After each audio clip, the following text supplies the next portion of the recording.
When investigators first started working this case, they weren't sure whether that robbery suspect was a man or a woman. Shortly after the story first aired, they started getting tips that it was a woman from Lawrenceburg, and they say evidence Lexington police recovered after a standoff confirmed that.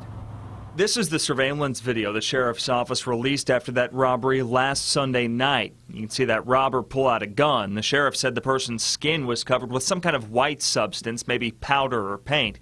The robber takes cash from the clerk's drawer and gets away. I think what stood out was the way she moved, her actions, her mannerisms. Franklin County Sheriff Pat Melton said his office started getting tips pretty quickly. You know, it was a challenge, obviously, the disguise. But you know, we had several tips come in that identified her on our Facebook page and on our text or tip line.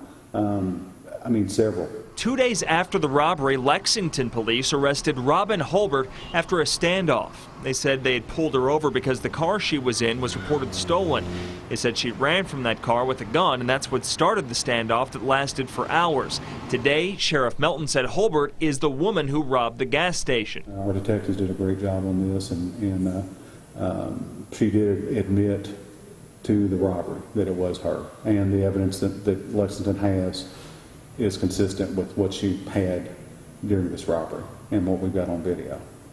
Holbert is still listed as an inmate at the Fayette County Detention Center. In Frankfort, Sean Moody, WKYT.